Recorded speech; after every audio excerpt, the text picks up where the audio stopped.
Continuamos con Foro Bíblico. Bueno, después de esta pausa seguimos entonces con Foro Bíblico. Creo que todavía tenemos en línea telefónica a Alexis Alfonso. Y después de la explicación que nos han dado, Alexis, tienes derecho a repreguntar o a ampliar tu duda o hacer algún comentario. Creo que ya no está en línea. Muy bien, así las cosas, entonces pasamos a la siguiente pregunta en Foro Bíblico. Foro Bíblico responde.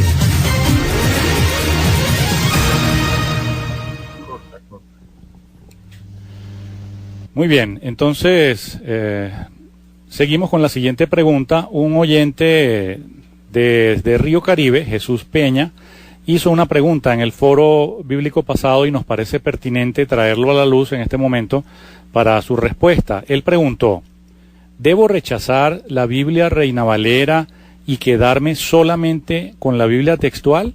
¿Cómo puedo yo saber que la Biblia textual es 100% verdadera? Esa fue la pregunta que hizo Jesús Peña en el foro pasado. Muchas gracias, Jesús Peña.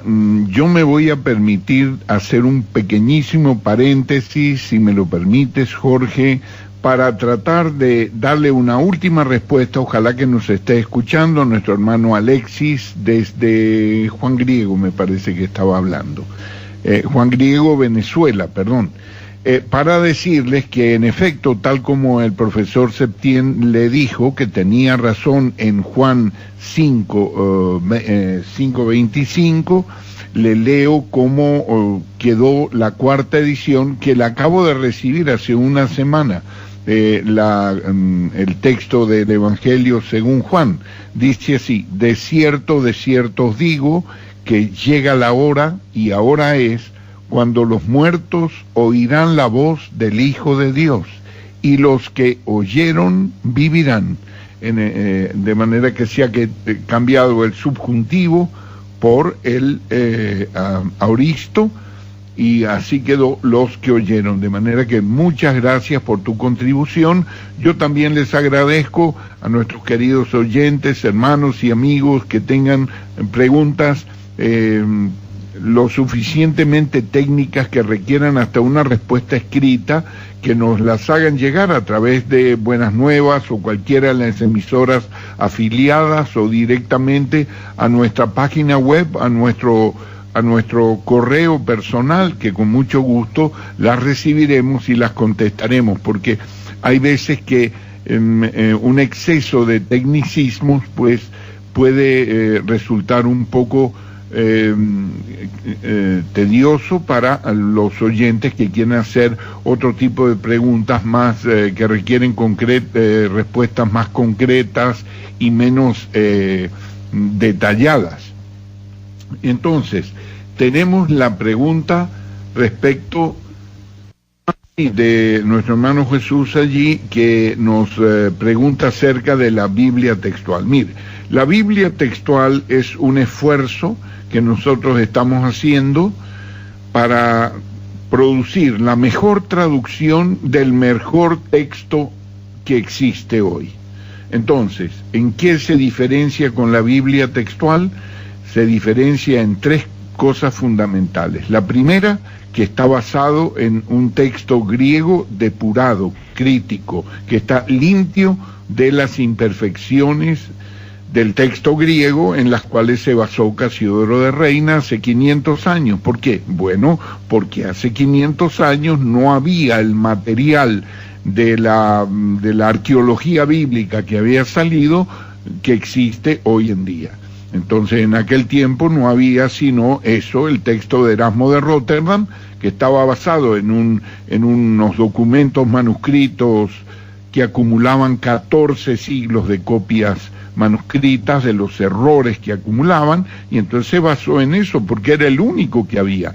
No solamente Casiodoro de Reina para su versión en español, sino Lutero para su versión en alemán, la versión francesa, la versión del rey Jaime en el año 1600, y otras versiones. O sea, las grandes versiones de la Biblia medievales están basadas en el Textus Receptus, pero hoy tenemos una base crítica superior, más depurada que aquella, bastante más depurada, y entonces nosotros hemos traducido de allí. Ahora, esa es la primera diferencia importante, la base textual. La segunda es que hoy en día, 450 años después que Casiodoro tradujo su Biblia, entonces, como él mismo dijo en su amonestación, que los conocimientos que él tenía de los idiomas originales eran limitados, y que esperaba que después de él vinieran otros que hicieran un perfeccionamiento de aquella versión que él hizo. Entonces, como los avances de los estudios bíblicos han sido extraordinarios en este tiempo, porque ha habido los recursos de la informática, de la computación y de las comunicaciones, entonces hoy en día estamos en posesión no solo de un texto más depurado, sino también de unos recursos de conocimiento superiores. Esto no es solamente en cuanto a la ciencia de la traducción bíblica, sino también en cuanto a las ciencias matemáticas, de la medicina, de la física, de la química, de todas estas cosas que han avanzado. Entonces nosotros, como traductores, nos hemos beneficiado de este esfuerzo. Entonces, esto yo no puedo decir que tiene más honestidad que el esfuerzo que hizo Casiodoro de Reina. No, pero tampoco tiene menos. Entonces, yo creo que es un esfuerzo por presentar una Biblia lo más fiel, lo más fidedigna posible y lo más textual. Y de allí que la hemos llamado la Biblia textual, porque expresa simplemente eso, lo que nuestro hermano José Gregorio pues nos explicó. Es el esfuerzo por traducir no lo que Dios pudo haber dicho de haberlo escrito en español, sino lo que Él dice en el hebreo, el arameo y el griego. Eso es nuestro propósito. Y lo estamos haciendo con mucho esfuerzo, con mucha, por así decirlo, limpia conciencia, y Dios verá cuál es el resultado de este esfuerzo que nos dará el Señor en el cielo. Ahora, la tercera parte, que es importantísima también, es que en el momento en que el Señor nos está mandando a hacer este trabajo, que ya posiblemente Él permita que se cumpla medio siglo de trabajo en esta obra, dentro de 10 años, un poquito más, entonces esto nos habrá dado el Señor testimonio de nuestra perseverancia con esto, y el hecho de hacer un texto lo más comprensible posible para el usuario de la Biblia. Y en este sentido usted no tiene que desechar ninguna Biblia, porque ninguna Biblia de versión, de traducción, es perfecta. Entonces usted quédese con esa, tenga usted la versión a mano, la versión textual de la Biblia, cómprese usted un Nuevo Testamento griego interlineal para que vea usted cuáles partes faltan, cuáles partes sobran y cuál ha sido pues la textualidad con que se ha hecho esta obra. Y entonces usted mismo tendrá que juzgar eso. Imagínese si nosotros estamos aquí tratando de informar al público una historia que a nosotros nos han dicho reiteradas veces de que el pueblo en América Latina no está preparado para tales informes, para tales noticias. Nosotros no hemos hecho caso a eso, hemos preparado pacientemente nuestro informe y ahora creemos que ha llegado el tiempo oportuno para darlo a conocer. Y nada mejor que este foro bíblico donde todos podemos participar, todo el mundo puede participar con entera libertad y hacer sus preguntas y obtener sus respuestas y si no las entiende en el momento indicado, en ese momento puede volverlas a hacer para tenerlas por escrito. Nosotros no nos cansaremos, no cejaremos, porque sabemos que nada podemos contra la verdad, sino a favor de la verdad. Y creemos que la Biblia textual es un libro, una traducción importantísima, importantísima. Hoy yo no sé si ustedes habrán tomado conciencia de lo que nos ha explicado José Antonio Septién acerca de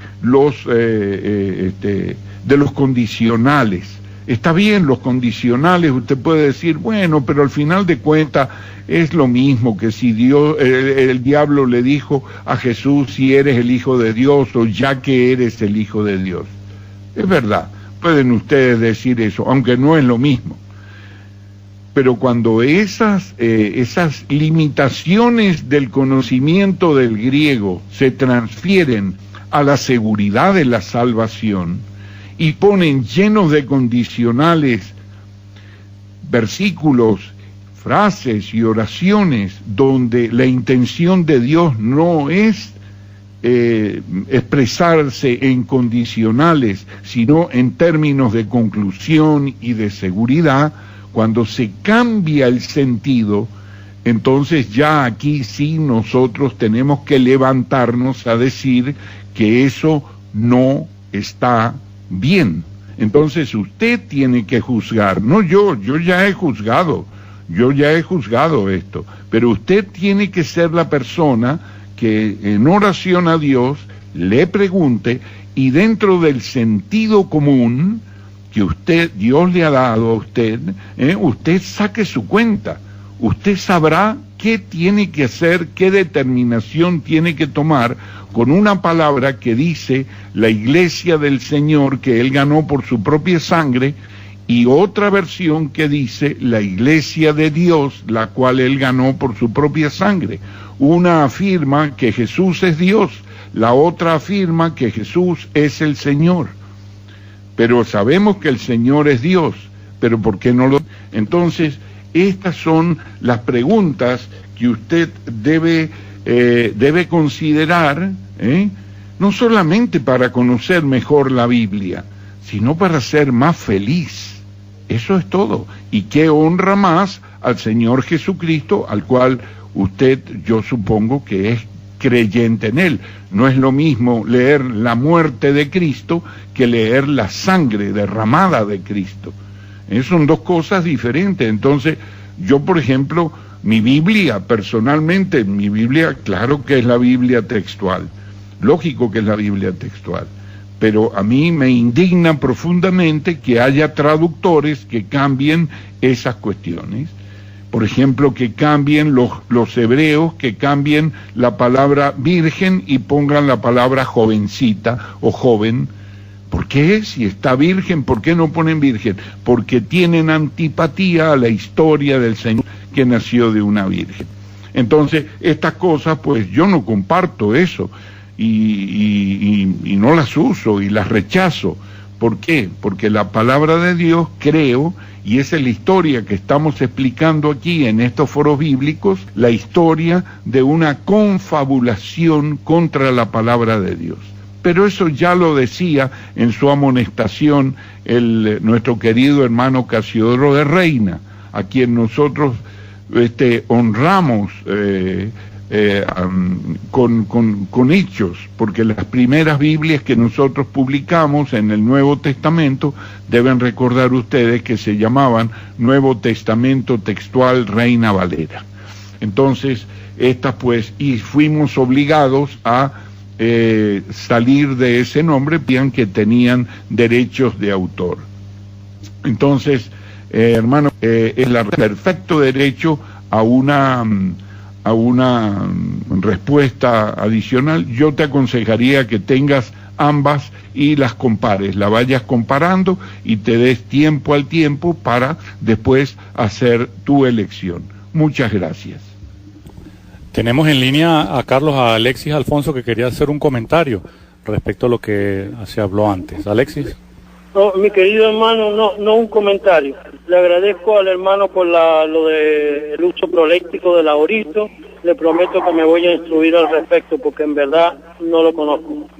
Mi querido hermano Fuchán, es la pregunta que la realidad es la que me crea púlpito, el pálpito, de la posible paradoja cuando cotejamos Juan 5, 25, 29, Mateo 27, 51 al 53 y lo cotejamos con segunda de Timoteo 2, 17 al 18. ¿Cómo resolver esa paradoja? Gracias, mi hermano. Gracias. Dios le continúe bendiciendo. Gracias a ti, hermano Alexis. Yo te voy a rogar por el beneficio del programa, si por favor me puedes poner un correo. Mi correo es cefulabiblia.org y yo con mucho gusto se lo pasaré para el estudio. Esta semana que viene estaremos estudiando tu petición y te prometemos siempre, si Dios lo permite, que en el próximo foro bíblico, en el foro bíblico 12º, estaremos haciendo pues la mejor de nuestras respuestas, el mejor esfuerzo. Por favor, envíame este correo para abreviar el tiempo para otros hermanos y amigos que tienen interés en participar también. Y este es un tema que lógicamente tú tocas temas difíciles, hermano Alexis, tú disparas plomo grueso, lo cual me alegra y te felicito porque uno tiene que ser intransigente con la verdad, uno tiene que ser obstinado con la verdad, y así me gusta y te alabo y te bendigo en este momento por estas participaciones. Muchas gracias. Muy bien, así entonces pasamos a la siguiente pregunta. Foro Bíblico responde.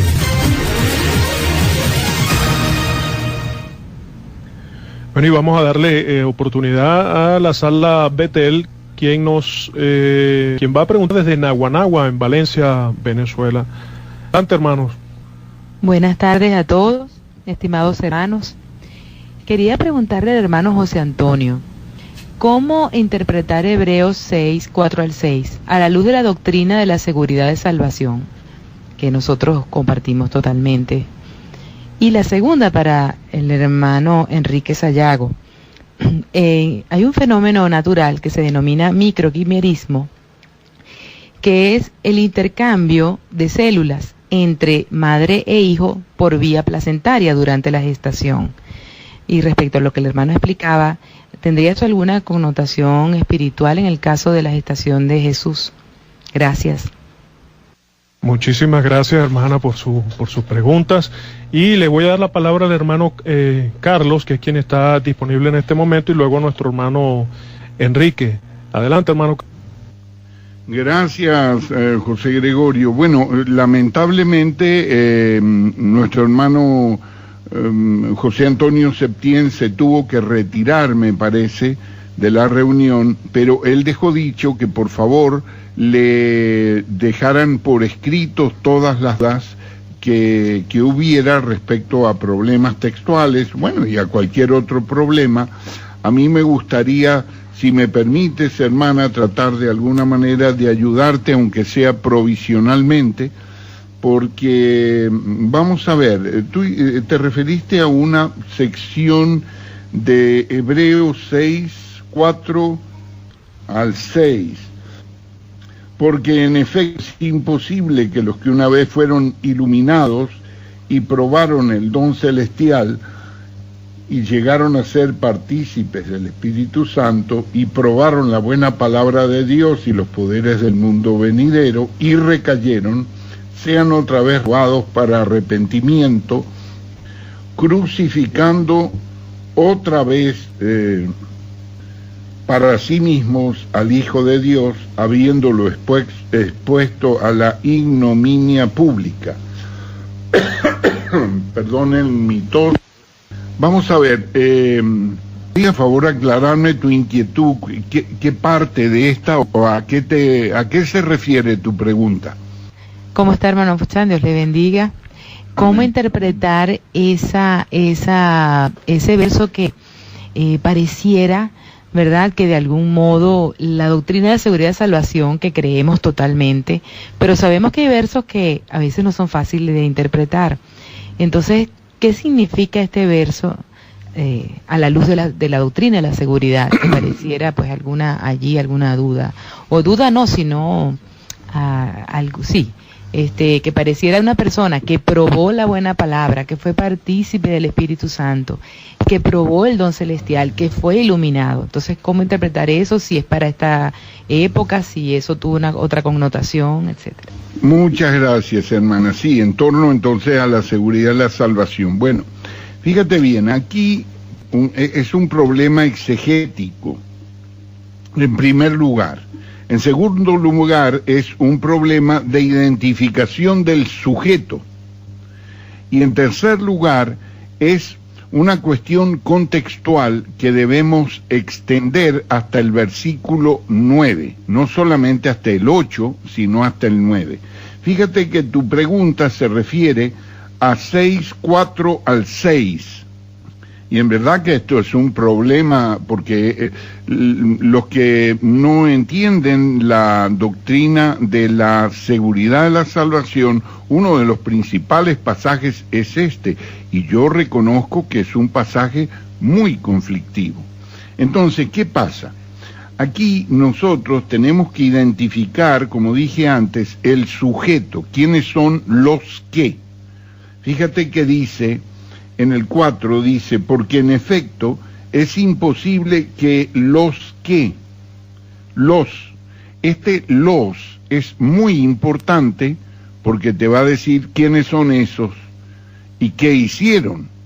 Entonces, después, esta digamos, apreciación, no sé cómo decirlo, peyorativa, amenazante, se extiende hasta el versículo 8, donde concluye, leo el 7 y el 8, porque la tierra que bebe la lluvia, que muchas veces viene sobre ella, y produce cosecha provechosa para aquellos por los cuales es cultivada, recibe bendición de Dios. Pero la que produce espinas y abrojos es descalificada y está cerca de maldición, cuyo fin es ser quemada.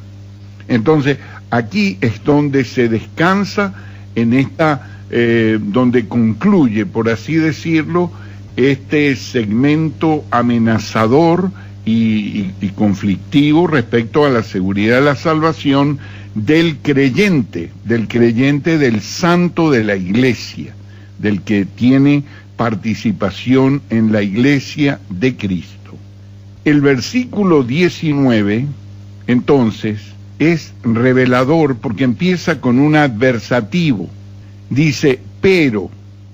Ahora ¿qué quiere decir este pero? Pero va a adversar todo lo que ha venido diciendo del 6:4 al 6:8. Si tú pones el dedo en el texto, entonces si lo tienes sobre el versículo 9, la primera palabra de ese versículo 9 es un adversativo fuerte, por cierto. Pero, en cuanto a vosotros, oh amados, aunque hablamos así, hemos sido persuadidos de cosas mejores que tienen salvación, o que llevan en sí mismo salvación, o que llevan en sí mismas la salvación. Las cosas mejores. Entonces, para este estudio nos tomaría más o menos un par de horas largo, porque tenemos que hacer, como dije, la identificación del sujeto, los. Después tenemos que hacer el análisis exegético o la exégesis de cada una de estas palabras y compararlas con las palabras similares que usa el apóstol Pablo en relación con los santos de la iglesia. Por ejemplo, aprendemos aquí entonces que una cosa es ser iluminados y otra muy diferente es ser luz en el Señor. No es lo mismo el sol que la Tierra o que la Luna. El Sol produce su propia luz, las estrellas producen su propia luz, las estrellas son luminarias. Entonces, ¿nosotros qué somos? Somos la luna que recibimos el resplandor del Sol, que somos iluminadas por el Sol, como la Tierra, como Marte, como los planetas, o de alguna manera somos como el Sol, que producimos nuestra propia luz porque tenemos algo dentro de nosotros que proyecta esa luz. Entonces, una de las cosas principales de ver, que yo querría dejarlas aquí, porque este es un estudio de extraordinaria significación para lo que venía hablando José Antonio en este programa, del condicional si es que el Espíritu, si es que sufrimos, si es que somos salvos, estamos llenos de condicionales que hoy hemos aprendido que no están en la Biblia. O sea que Dios no tenía intención de poner condicionales, pero el hombre los ha puesto. Entonces, si nos remitimos a Hebreos capítulo 1, versículo 1, dice así: habiendo Dios hablado en el tiempo antiguo muchas veces y de muchas maneras a los padres. ¿A qué padres? ¿A qué padres habló Dios de nuestras familias? Y de muchas maneras a los padres por los profetas, en estos tiempos nos habló por medio del Hijo. ¿A quién nos habló? Obviamente les habló aquí a los hebreos, por eso es que la epístola se llama a los hebreos, y es así, está bien puesto el título a los hebreos. Sin embargo, una cosa muy diferente es, vamos a tomar la epístola inmediatamente anterior a la iglesia de los tesalonicenses, Pablo, Silvano y Timoteo a la iglesia de los tesalonicenses en Dios nuestro Padre y en el Señor Jesucristo. Y a la primera de Tesalonicenses, Pablo, Silvano y Timoteo a la iglesia de los tesalonicenses en Dios, la iglesia en Dios Padre, y a los colosenses, a los santos y fieles hermanos en el Mesías que están en Colosa, gracia y paz a vosotros. Bueno, una cosa es que la intención doctrinal vaya dirigida a cierto grupo. Entonces, ¿qué es lo que yo propongo con esta preciosa pregunta que estoy seguro Dios te ha guiado a hacer?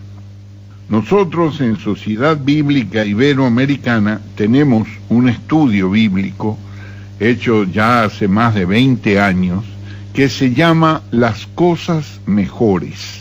Acuérdense, Las Cosas Mejores. Eso se distribuye gratuitamente a todo aquel que lo pida. Entonces ustedes los pueden conseguir en nuestra página web.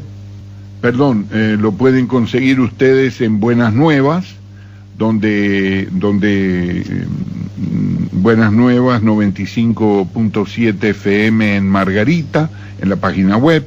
Pueden conseguirlo también en Vive la Estéreo, que es una emisora radial que nos está ayudando con entrevistas a la Biblia textual, a la Sociedad Bíblica Iberoamericana. Y entonces ustedes pueden conseguir este estudio y podemos hacer un extraordinario debate si, por ejemplo, durante esta semana nos dedicamos a estudiar este pasaje y la próxima semana presentamos las dudas sobre el mismo para beneficio de todos. Entonces, esta es mi propuesta. Bajen ustedes Las Cosas Mejores, que hablan de Hebreos 6, 4 al 9, no al 8, al 9, porque acuérdense que dice el versículo 9, pero en cuanto a vosotros, oh amados, aunque hablamos así, hemos sido persuadidos de cosas mejores que tienen salvación. Entonces allí van a encontrar una cuestión bastante bien explicada, diría yo, la exégesis de estas palabras, la identificación del grupo, a quién se refiere y todas estas cosas para beneficio nuestro y para paz nuestra también, porque debemos entender que nosotros no hemos expuesto a la ignominia pública al Hijo de Dios. Nosotros podemos cometer errores y pecados en la carne, pero tenemos que diferenciar esos pecados en la carne, los cuales el Señor sanciona y castiga con enfermedades y muertes y pruebas, ¿cómo no? Pero una cosa muy distinta es ser condenado con el mundo. Una cosa es ser castigado por el Señor y otra cosa muy distinta, castigado porque somos disciplinados por Él, pero otra cosa muy distinta es ser condenado con el mundo. Respecto a la otra pregunta, te agradezco por favor si la puedes repetir. Gracias. Cómo no, hermanos, gracias. Vamos, entonces tenemos tarea para esta semana. Se trata de un fenómeno natural que ocurre durante la gestación, que se ha venido estudiando desde mediados del siglo XX y últimamente ha habido mucho material en ese sentido, sobre todo con este tema de los vientres subrogados o de alquiler con las terapias de reproducción asistida, y es el microquimerismo, y que también ocurre, pues, por supuesto, en la relación madre-hijo cuando no hay terapia de reproducción. Pero este microquimerismo es el intercambio celular entre la madre gestante y el hijo en gestación por medio de la placenta, por vía placentaria. Entonces el hermano se refería a la gestación del Señor Jesús, respecto a que no hay ningún tipo de mezcla. Entonces, bueno, esto es un fenómeno natural, un proceso biológico, pero entonces quería traerlo aquí a la inquietud, pues de esta, si abrió una connotación espiritual, hay una inquietud aquí en la sala, si abrió una connotación espiritual respecto a este fenómeno en que ocurre durante la gestación. Bueno, muchas gracias, hermana, por esto. Menos mal que yo tengo a mi hija aquí, que es bioquímico, y entonces me estaba dando una pequeña ilustración, porque la verdad que has tocado un tema realmente específico, ¿no? Yo diría de una subespecialidad es esto. Ella me dice que el microquimerismo es la presencia de un reducido número de células originarias de otro individuo, y que por tanto son diferentes genéticamente a las células del individuo huésped, en este caso sería el hijo, ¿no? Este fenómeno puede estar relacionado con ciertos tipos de enfermedades autoinmunes. Sin embargo, los mecanismos responsables de esa relación no están hoy día suficientemente claros, pero sí están asociadas a enfermedades autoinmunes. Entonces la pregunta es, bueno, esto es una cuestión que tenemos que pensar si eso que tiene que ver con el Señor Jesucristo y que Él produjo su propia sangre, porque Dios, en vez de tomar un óvulo, de engendrar el espermatozoide puesto por Dios en el óvulo de María, simplemente lo engendró in vitro en su mano y colocó el óvulo fecundado en el útero de María. Entonces, esto pues, yo no creo que María adoleciera de ese mal, de una enfermedad autoinmune hace 2000 años, no sé. Yo creo que es bien improbable, ¿no? Yo creo que esto de los males autoinmunes es producto de esta vida y de esta sociedad que nos presenta desde el siglo XX en adelante, ¿no? La contaminación ambiental, la comida envasada, la forma tan artificial de vida que tenemos, todo esto es lo que produce en nosotros esta serie de enfermedades que en el siglo XVIII, XIX, pues, o el mismo inicio del siglo XX no se conocían. Entonces, y mucho menos, obviamente, así, habiendo sido creado por Dios, puesto que el espermatozoide y el óvulo, ambos que crean el cigoto, el óvulo fecundado, proviene directamente de Dios. A eso se refería Enrique con la expresión me preparaste cuerpo. Recordemos que el símbolo de Melquisedec está puesto allí precisamente como un símbolo del Señor Jesucristo que dice, y este Melquisedec sin padre, sin madre, sin genealogía. Recordemos que Jesús nunca llamó madre a María. Entonces, esto es que haya nacido de una virgen, esto es diferente a que él tenga genes de María, genes que sea genéticamente, porque entonces, ¿qué nos quedaría por entonces aceptar? Si aceptamos que tiene genes de María, entonces aceptamos que Jesús era mitad santo y mitad pecador. O tenemos que convalidar la herejía católica romana que afirma que María era sin pecado concebida. No, esto no es posible. Hay un extenso y un interesantísimo, yo diría más que interesante, apasionante estudio sobre esta verdad evangélica y esta verdad bíblica, porque hay pruebas evidentes en la Biblia. Lo que pasa es que están un poco escondidas, pero hay pruebas evidentes en la Biblia que Jesús es el Hijo de Dios, y punto. Y tenía tanta necesidad de una madre como la que tuvo Adán. Adán no tuvo necesidad de madre. Dios creó a un hombre grande y después creó a otro chiquito.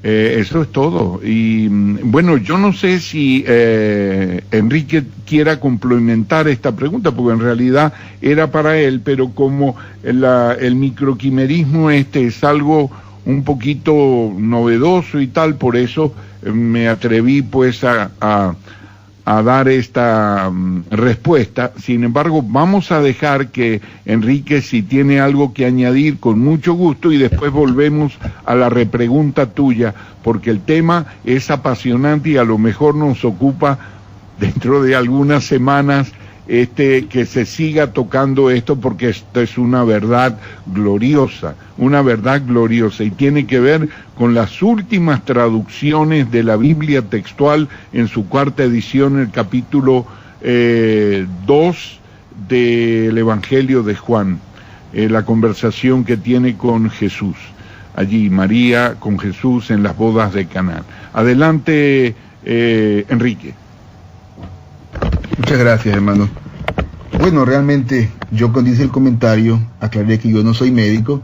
Sin embargo, cuando me encontré con esta verdad bíblica, creo que como ha hecho usted también, hermana, lo primero que hice fue investigar, y curiosamente leí también sobre el microquimerismo. Me llamó mucho la atención, porque no se trata solamente de patologías, se trata incluso de un intercambio microcelular en el cual se beneficia más bien la madre por las células madres de la sangre joven del feto, pero yo por eso aclaré cómo lo hace Dios. Técnicamente hablando, no podemos explicar con la misma capacidad técnica que explicamos, por ejemplo, o que explica José Antonio, la parte lingüística, porque en el tema espiritual, y mire lo que voy a decir en este momento, y en el tema cuántico, no tenemos una respuesta clara. ¿Por qué dije en el tema cuántico? Porque los físicos cuánticos últimamente han estado buscando la partícula de Dios, han estado buscando el inicio o qué hay más allá de su teoría, porque es una teoría del Big Bang, y obviamente para entender un poco el macrocosmos también se han concentrado en el microcosmos. Y sin embargo, cuando llegan a las partículas atómicas o las partículas subatómicas, cuando van más allá de los quarks, llegan incluso a los fotones, llegan en un momento en el cual no encuentran nada, no encuentran ni siquiera vibración, movimiento. Lo único que encuentran es lo que ellos llaman un campo de probabilidades, un campo donde ellos lo llaman lo que puede llegar a ser. Miren qué curioso, ¿no? Qué curioso justamente cuando Yahvé se revela como más que yo soy, el que puede llegar a ser. Y hasta ahí llega el límite de la ciencia o del conocimiento del ser humano. No puede ir más allá.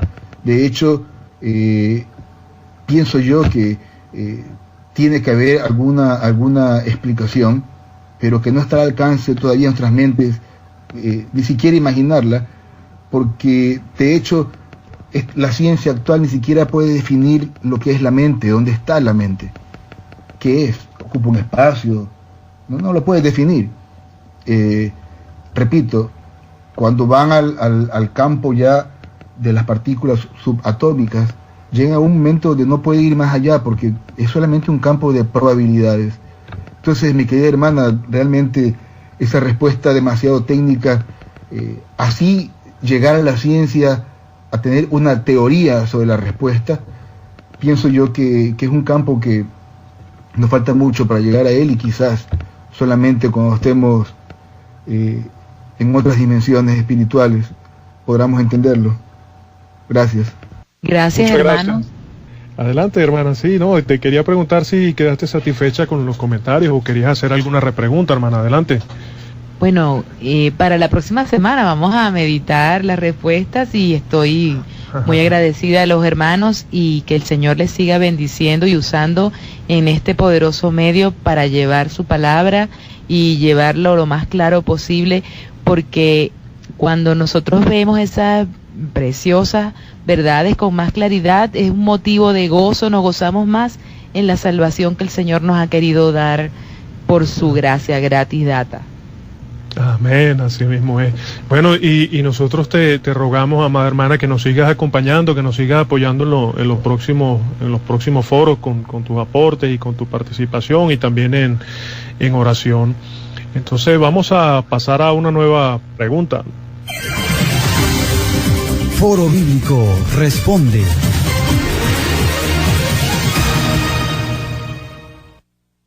Y tenemos unas preguntas desde Buenas Nuevas, en la isla de Margarita, Venezuela. Adelante, Buenas Nuevas. Paz de Dios, hermano, les habla John Campuzano.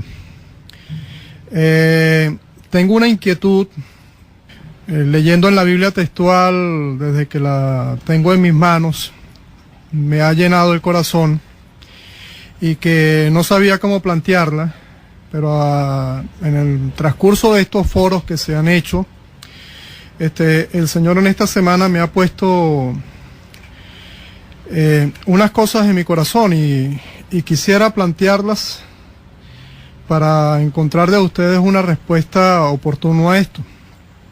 Y es en cuanto al título que se le da al Señor, Mesías. Y quisiera leer en el Evangelio de Juan, en el capítulo 1, el versículo 41, hablando de Andrés. Lo primero que hizo fue hallar a su hermano Simón, y le dice: hemos hallado al Mesías, que traducido es ungido. La mujer samaritana también hace esta aclaratoria, cuando le contesta al Señor: sé que viene el Mesías, que es llamado el ungido. Este es un título que se le da al Señor en el Antiguo Testamento como el ungido de Yahvé. Y se nos predice, en las profecías se nos habla de que las naciones se alzarán contra Yahvé y contra su ungido. Y tomando en cuenta que en estos dos versículos que acabo de hacer mención, aparece en griego la palabra Mesías, y en griego también la palabra ungido. La palabra griega que se utiliza para Mesías se lee Masiat, y la de ungido se lee Christos, y cotejándolo, por ejemplo, con Mateo capítulo 1, versículo 1, allí dice que nos habla del ungido, utiliza la misma palabra en griego. La misma palabra en griego nos habla que Miriam da a luz al Mesías, que está traducido en la textual, pero en griego es la palabra Christos, y en las siguientes encabezamientos de cada una de las epístolas, Pablo utiliza la misma palabra Christos en griego para referirse al ungido. Y tomando otra cosa a consideración, que hallamos 3 pasajes en Hechos capítulo 11, verso 26, donde por primera vez se le llama a los seguidores de Jesús cristianos. En el capítulo 26, 28, Agripa le dice a Pablo: por poco me persuades a ser cristiano. Y en primera de Pedro 4, 16, allí el apóstol Pedro nos escribe: el que padece como cristiano.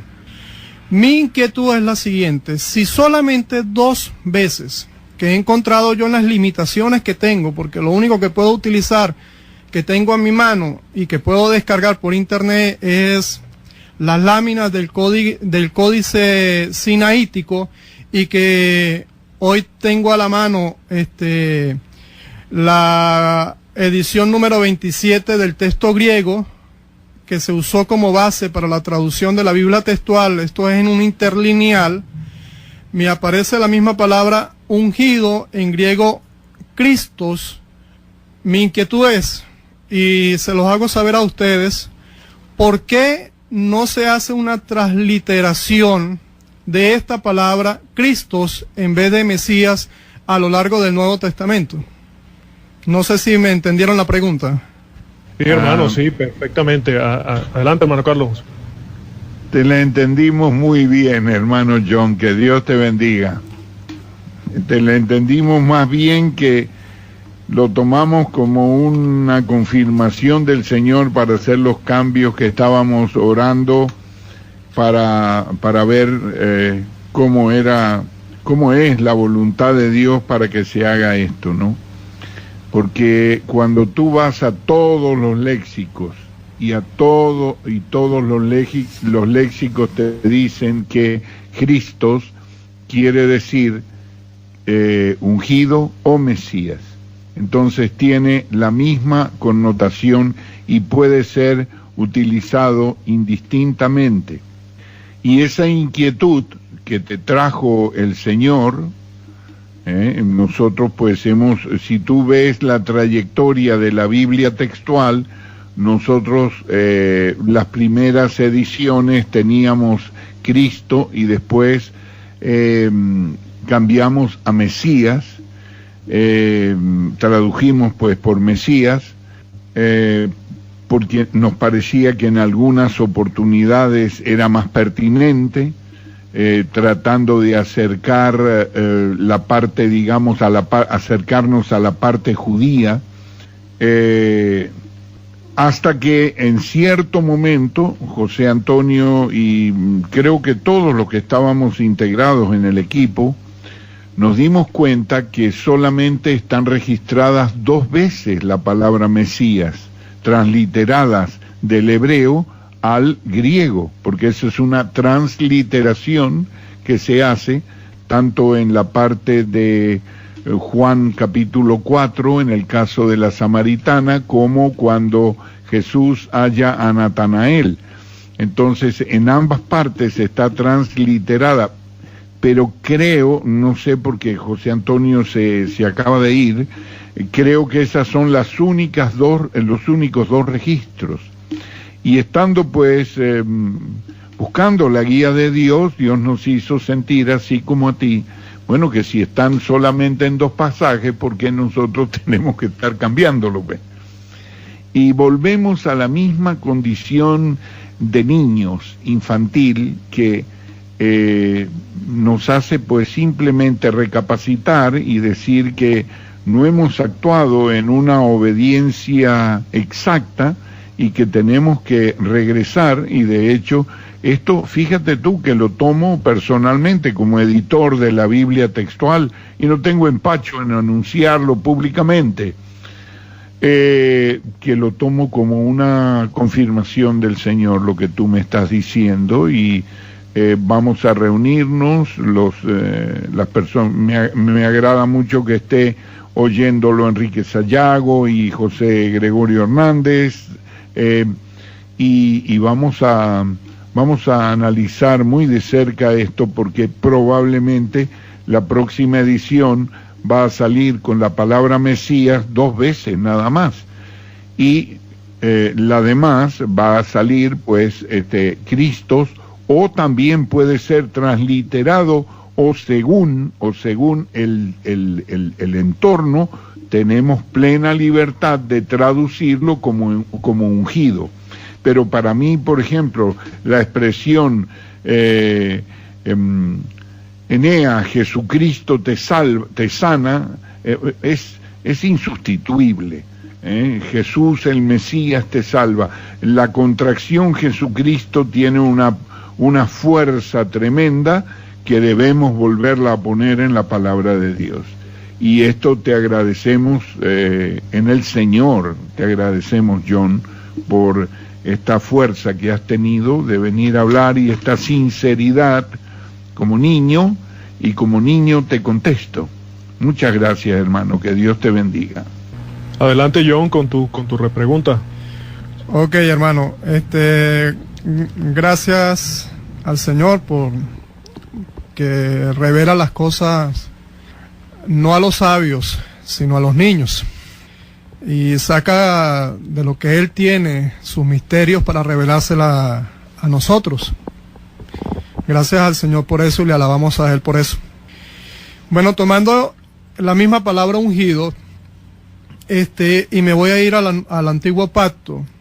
Esta costumbre de ungir con aceite o de derramar aceite sobre la cabeza de un hombre, eso se hacía con el sumo sacerdote. Puedo poner el ejemplo de Aarón cuando fue consagrado y Moisés le ungió con aceite.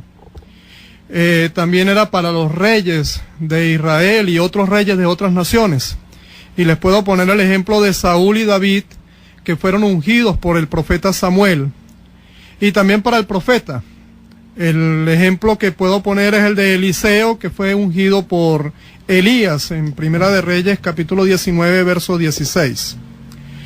Bueno, esta palabra, y me quiero hacer referencia a una expresión: no toques al ungido de Dios. Esta expresión muy común hoy por hoy en el mundo denominacional evangélico. No toques al ungido de Dios.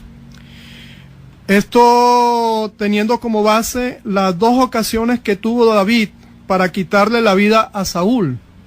Acordémonos que cuando David fue ungido para ser rey sobre Israel, Saúl todavía lo era.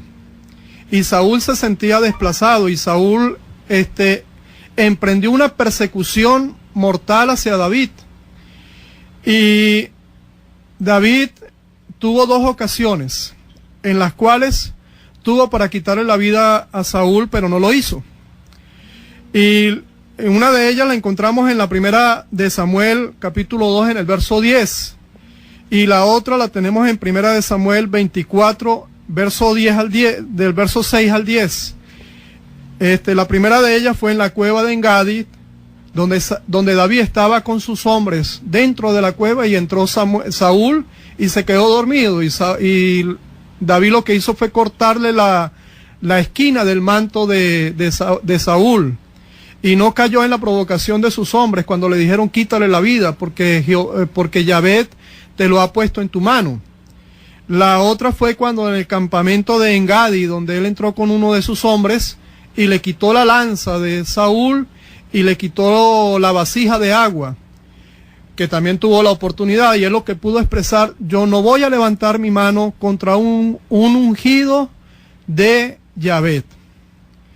Bueno, esto quisiera que ustedes me respondieran, porque esto lo tienen como base para señalar el respeto que debemos mostrar a los pastores y la obediencia incondicional que debemos brindarles.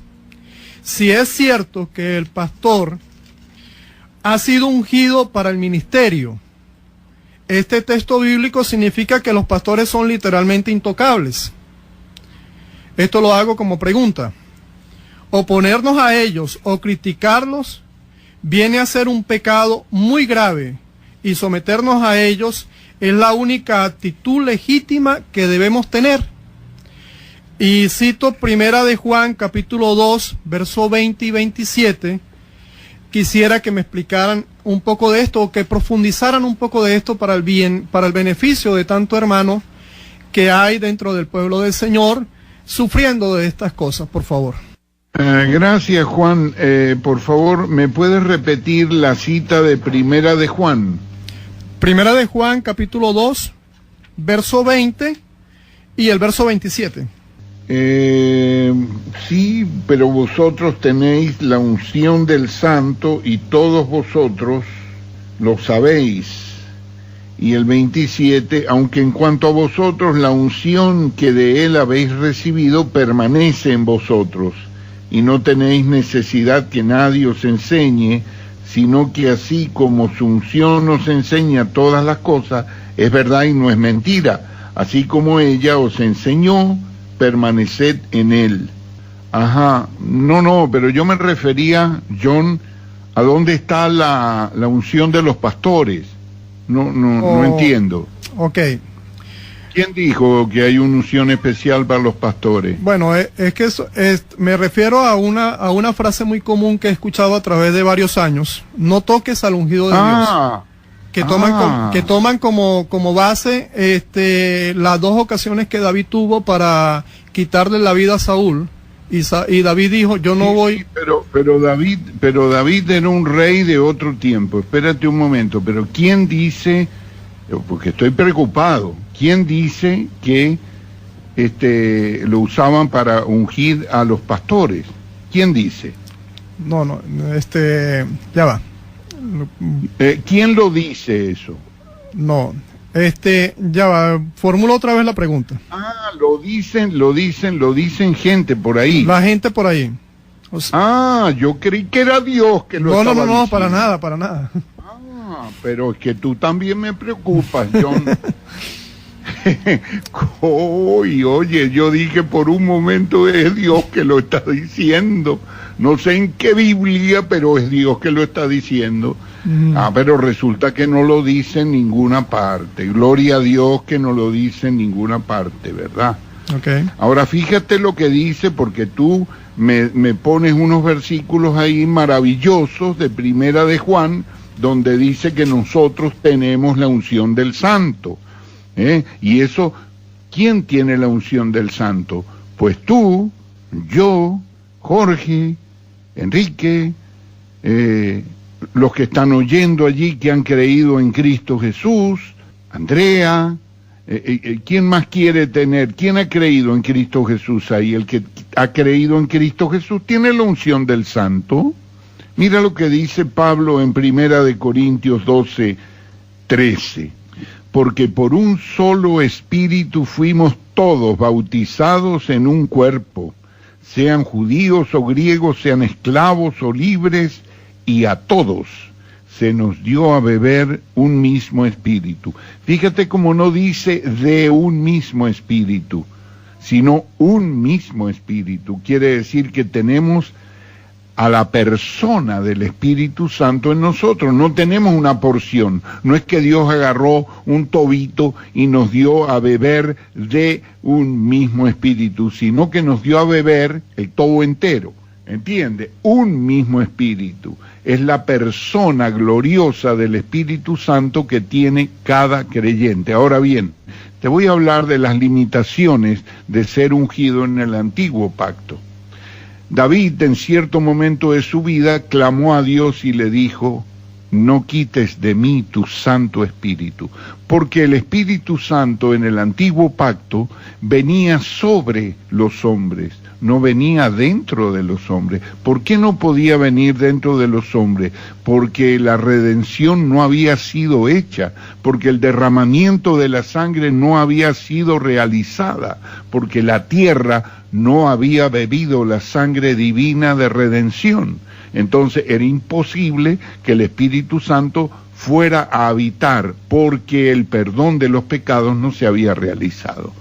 Entonces el Espíritu Santo venía sobre, y quiero ser muy enfático en la preposición sobre, David, sobre Elías, sobre Sansón, para cumplir ciertas cuestiones, ciertos propósitos de Dios en la vida del pueblo de Israel, que no tienen nada que ver con la habitación que Dios ha hecho de nosotros como templo del Espíritu Santo.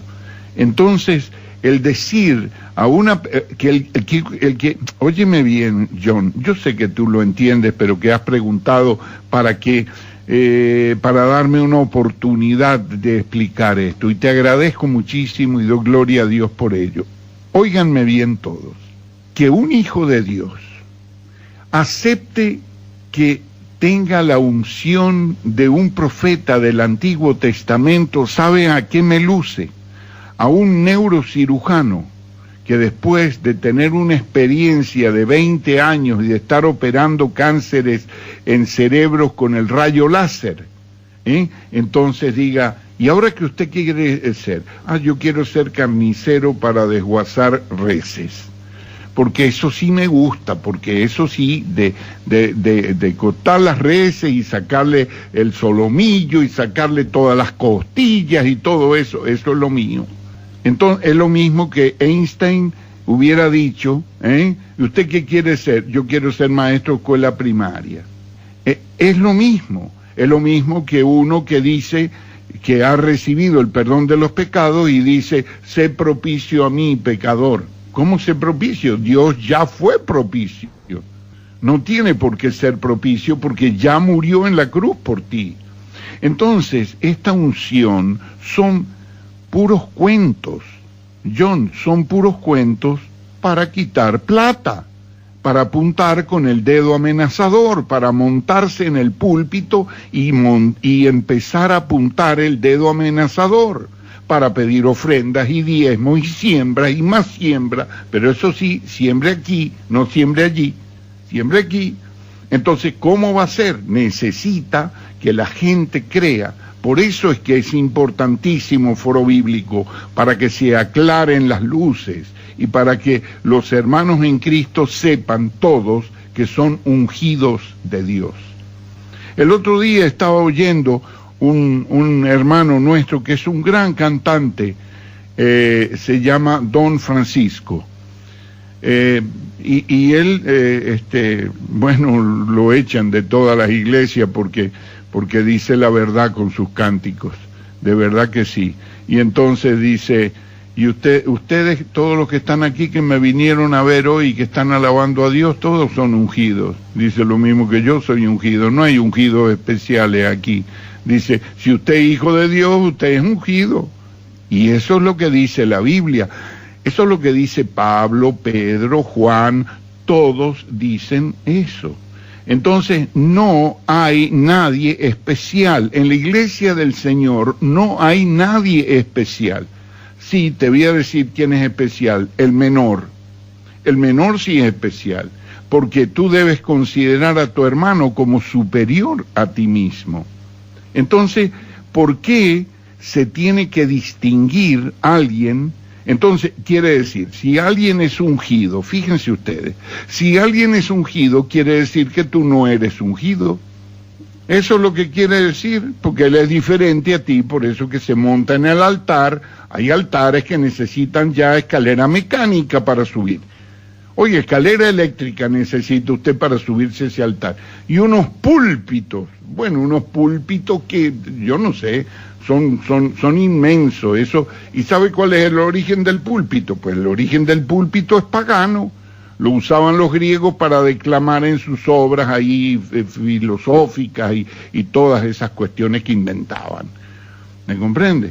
Y que los católicos romanos lo pusieron en un costado, y entonces vino Lutero y lo bajó del costado y lo puso en el medio del asunto. Ahí, y quitó la misa y puso el sermón. Y ya, y eso es lo que nos quedó. Pero por favor, Entonces sacúdanse los hermanos con la palabra de Dios, espabilense los hermanos con la palabra de Dios, porque usted, si ha creído en Cristo, es un ungido, y nadie tiene derecho a decirle que no. Nadie tiene derecho a decirle que usted no es ungido, si usted es un hijo de Dios. A lo mejor hasta puede tener el espíritu contristado, apagado, por pecados no confesados, tiene problemas, ¿cómo no? Pero ahí está Cristo con los brazos abiertos, para recibirlo, para perdonarlo, para pasarle la mano por encima. ¿Me comprenden? Entonces, estas son verdades bíblicas que, bueno, a mí me conmueve profundamente que la iglesia de Dios esté en semejante cautiverio. Eso parece el cautiverio babilónico, parece que están presos en amenazas y en dedos amenazadores. Adelante, John, con tu repregunta. No, hermano, está bien. Muchas gracias por la respuesta.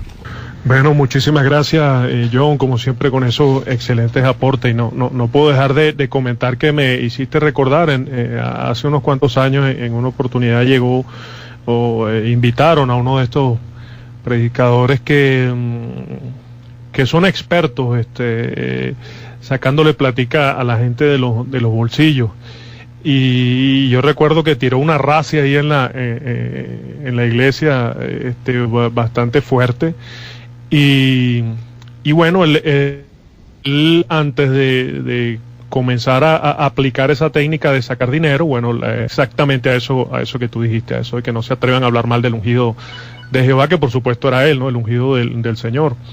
Y nos ponía ejemplos de líderes de otras iglesias que estaban en desgracia porque supuestamente se habían atrevido a hablar mal contra el ungido de Dios, que por supuesto era él. Pues entonces, bueno, ya sabemos cuál es el fin de todas esas cosas.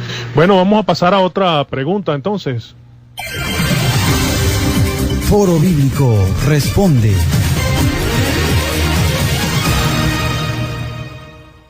Y tenemos una llamada en vivo, nuestro hermano Luis García, a través de Buenas Nuevas en Isla Margarita, Venezuela. Adelante, hermano Luis. Queremos saber si Luis García nos escucha a través del teléfono. Estoy aquí. Ok, adelante con su Adelante, pregunta. Dios le bendiga. Amén, hermano. Dios me lo bendiga.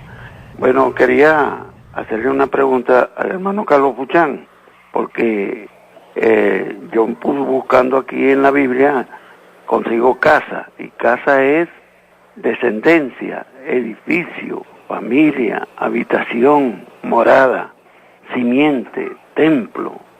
Y Dios le dio la oportunidad a David para que le construyera casa, pero se la construyó su hijo Salomón, y le construyó el templo. En segunda de Crónica, cuando Salomón oró por la construcción del templo, la gloria de Dios cayó en el templo y todo, y hablaban de la casa, pues la casa de Jehová, el templo de Jehová.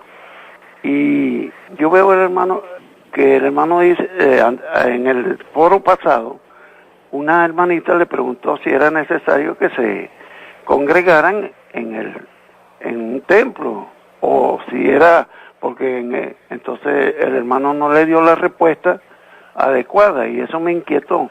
Entonces, si no nos congregamos, ¿cómo vamos a vivir, a llenarnos nuestro espíritu? Porque congregados los hermanos juntos, así como dice en el Salmo 133, cuán delicioso y hermoso es estar congregados los hermanos juntos, en armonía. O sea, que están congregados en un lugar, en una casa, en un templo de Jehová. Y en Primera de Timoteo también dice 3:15, en Miquea dice 4:2 también. O sea, tanto en el Antiguo Testamento como en el Nuevo Testamento podemos ver que la casa de Jehová, y casa de Jehová, casa de alabanza, es puerta del cielo. Y entonces, si no nos congregamos en una casa con un pastor, porque siempre tiene que haber, así como dijo el hermano ahorita, del ungido, el pastor es ungido para predicar la palabra de Dios.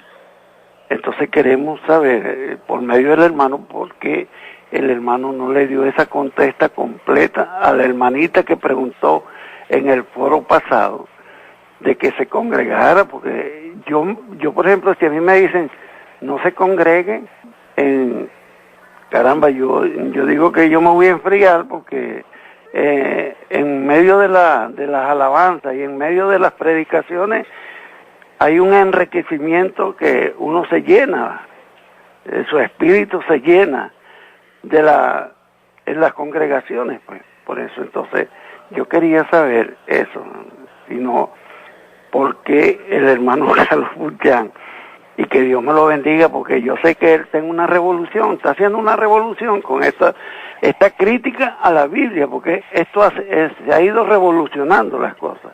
Entonces, y yo no me quejo de eso, porque si él estudió eso para criticar a los que mal hicieron, que no interpretaron bien el hebreo o el griego y no lo pusieron como tenían que haberlo puesto en las escrituras, en la Biblia. Yo, por ejemplo, tengo 4 Biblias Reina Valera, y entonces quisiera preguntar, pues, ¿por qué? Si no nos congregamos en un templo, entonces, ¿qué hacemos? Esa es la pregunta, hermano. Que Dios me lo bendiga. Amén, Luis. Hermano Luis, te voy a pedir por favor que no cuelgues la llamada. No, ¿nos estás escuchando, Luis? ¿Me está oyendo hermano ya? Luis, ¿nos escucha? ¿Se oye? Sí, hermano. ¿Y tú me escuchas? ¿Aló? Ajá. Sí, ¿me estás oyendo, hermano Luis? ¿Me escucha? Yo no estoy oyendo aquí. Sí, se oye. Ahora sí. Ok, hermano, te voy a pedir por favor que no tranques la llamada, que te mantengas ahí en línea, para luego de la respuesta del hermano Carlos, si tú quieres hacer una repregunta, si quieres hacer un comentario adicional, puedas hacerlo, ¿viste? Por favor, no vayas a trancar. Ok, muchas gracias, hermano. No, a ti, hermano, para servirte. Adelante, hermano Carlos. Muchas gracias, hermano Luis Escalona. Agradezco profundamente tu respuesta porque me da oportunidad para hablar. Yo lamento mucho no haberle respondido ampliamente a nuestra hermana en el foro pasado, pero quizás no terminé de entender la pregunta, porque fíjate que el tema de la iglesia en casa me apasiona, porque lo veo como una solución sencilla para estos desmanes que se están haciendo, y tú tienes que estar de acuerdo conmigo en que se están haciendo desmanes. Yo de ninguna manera me refiero al gran conglomerado de pastores, hermanos en la fe, hermanos amados míos que sirven al Señor en el Evangelio. Es posible que una gran mayoría no entiendan que han estado sujetos a doctrinas de los nicolaitas, porque está un poco escondida esa doctrina, es verdad, pero también tienes que reconocer que hoy en día, como nunca antes, hermano Luis García, tienes que reconocer, hermano, que hoy en día el Evangelio está siendo comercializado y ridiculizado. Esto tenemos que estar de acuerdo. Ahora bien, vamos a hablar un poco de la iglesia en casa. La iglesia en templos es algo que inventó el emperador Constantino en el siglo III. Esto no tiene nada que ver con el templo de Israel, porque en el templo de Israel en Jerusalén, era el sitio que Dios había escogido para que la gente fuera allí, su pueblo fuera a adorarlo. Creo que era una vez por año, tenían que presentar el sacrificio del cordero o los palominos, tenían que presentar la ofrenda vegetal, tenían que llevar los diezmos trienales, en fin, tenían que hacer una serie de servicios de postración, no de adoración exactamente, porque la palabra adoración en realidad no existe en el antiguo pacto. Entonces nosotros llegamos al momento del nuevo pacto, donde viene el Dios hecho carne, Él decide, Dios, hacerse carne en cierto momento del tiempo en la historia, hace casi 2000 años. Entonces Él entra en el espacio, en el tiempo, nace de una mujer virgen, se cría en una forma muy, escondida, allí sin grandes cosas, aparece a los 12 años en el templo, después sigue ayudando, supongo yo, a su padre en el trabajo de construcción, no tanto de carpintería, sino de constructor, porque él era constructor, no carpintero. Entonces, al cumplir los 30 años, un hombre lo ve y le dice, este es el Cordero de Dios que carga con el pecado del mundo, y él ya sabía su ministerio. Entonces entra a la edad de 30 años, es bautizado para cumplir toda justicia de ese ministerio, público, y después sale al desierto, es tentado por Satanás, y empieza a hablar de su muerte. Después empieza a pronosticar, a profetizar, como nadie lo hizo, acerca de su propia muerte, detalles de su muerte. Y finalmente, 3 años y medio después, pues él es entregado en manos de los romanos, y lo flagelan y lo crucifican, y muere en la cruz, porque se hace maldición en la cruz, porque estaba escrito. En ese ministerio, en ese corto ministerio de 3 años y medio, vemos aquí un registro de extraordinaria significación que quiero compartirlo contigo y con todos los oyentes de Foro Bíblico, que todos lo conocemos: Jesús y la samaritana. En cierto momento de la conversación con la samaritana, cuando Jesús le habla de los maridos que ha tenido, entonces la mujer se queda sumamente asombrada y dice, Señor, estoy viendo de que tú eres profeta. Entonces le empieza a hablar de la parte espiritual, lógicamente, porque ya sabía que era alguien más que un hombre que le estaba pidiendo de beber, y le hablaba del agua viva y todo esto. Finalmente capta el asunto la mujer, y entonces le dice, nuestros padres adoraron en este monte, y vosotros decís que es en Jerusalén donde hay que adorar, donde se debe adorar. Estoy leyendo textualmente en la Biblia textual, y dice el versículo 21, Jesús le dice, mujer, créeme que viene una hora cuando ni en este monte ni en Jerusalén adoraréis al Padre. Vosotros adoráis lo que no sabéis, nosotros adoramos lo que sabemos, porque la salvación viene de los judíos. Pero viene una hora, y ahora es, cuando los verdaderos adoradores adorarán al Padre en espíritu y verdad, porque también el Padre tales adoradores quiere que lo adoren. Entonces, este asunto del templo queda caduco completamente. Tú me mencionabas, hermano querido, que David pues no había hecho el templo, pero Dios se lo había permitido. No, Dios le prohibió a David hacer el templo, porque le dijo, tú eres un hombre que ha derramado mucha sangre, no me construirás el templo. Entonces, cuando construyeron el templo, en realidad, si leemos al profeta Isaías, vemos cómo dice el Señor, ¿dónde está la casa que vosotros me habéis de edificar? El hecho que haya estado la presencia de Dios allí en la inauguración de la casa no quiere decir que la casa no haya sido destruida después. Y obviamente cuando los romanos quemaron el templo y fue destruida toda piedra sobre piedra según el decreto del Dios hecho carne, entonces el templo desapareció. No hubo más templo. No hay más templo. ¿Por qué? Porque el Hijo de Dios ha hecho su iglesia. Y la iglesia del Señor somos nosotros. Eclesia quiere decir asamblea de los santos llamado fuera de. Entonces, asambleas llamadas fuera de ¿dónde? Del mundo. Entonces, en esta reunión, donde están dos o más reunidos en el nombre de Jesús, allí hay una iglesia, allí hay una eclesia. La iglesia es algo totalmente ajeno a la idea del templo. El templo, como dije, empezó 330 años después, 300 años después de la muerte y resurrección del Señor Jesucristo. Y fue un invento de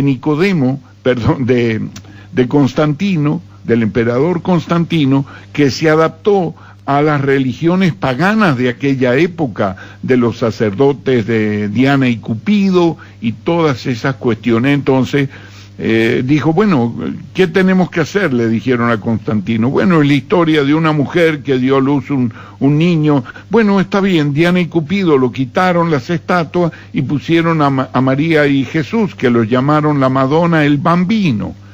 Esto es una cuestión tan vieja como la historia de Nimrod, es una copia. Entonces, ¿qué pasa? Nosotros, después de la Reforma, no recibimos la fe evangélica original de la iglesia primitiva, sino que la propia palabra Reforma nos presentó lo que Calvino hizo con sus cuestiones de las instituciones de la religión cristiana. Entonces propuso una religión cristiana, pero la religión cristiana es algo muy opuesto a la fe evangélica o a la fe cristiana. La fe es libertad, la fe es estar libres para adorar a Dios juntos. Claro que tenemos que estar juntos, yo no digo que no tenemos que estar juntos, pero no debemos estar juntos para que alguien nos domine, para que alguien tenga señorío sobre nosotros. Debemos estar juntos para ministrarnos como hermanos. Vamos a suponer tomemos el ejemplo de un cuerpo, querido hermano. El cuerpo, porque la cabeza está arriba, y en este caso la cabeza es Cristo, de manera que estoy poniendo simplemente el ejemplo como cuerpo humano. No tiene por qué tener en menos al páncreas, y la mano no tiene por qué tener en menos al pie, ni el pie tiene que por qué tener en menos al ojo o al oído, porque todos los miembros, no hay ninguno que sea inútil. Entonces, como en la Biblia, como en la iglesia actual, sea pequeña o sea grande, yo creo que no se está cumpliendo la primera de Corintios 14:26, que dice 14:26, entonces, ¿qué hay, hermanos? Cuando os reunáis, cada uno tiene salmo, tiene doctrina, tiene revelación, tiene lenguas, tiene interpretación, hágase todo para edificación. Aquí el apóstol Pablo lo que está hablando es que los hermanos ya tienen un don, ya tienen el Espíritu Santo, y el Espíritu Santo tiene una manifestación particular, cada uno tiene. Entonces, cuando asistimos a una congregación o a eso que llamamos iglesia, que no es tal como iglesia, donde hay una persona que lideriza, profetiza, predica, impone las manos, ministra la cena dominical, ministra los bautismos, organiza, administra, todas las cosas las hace, y por el otro lado tenemos una audiencia pasiva, que pueden ser 10, 100 o 1000 personas, sentadas esperando ser entretenidas. Yo no veo que eso sea la iglesia del Señor. Ahora, ¿qué pasa cuando no nos ministramos mutuamente? ¿Sabes lo que pasa? Que no nos amamos lo suficiente. Porque como no recibimos el beneficio de los dones, del intercambio de dones, entonces no tenemos muchos motivos para amarnos.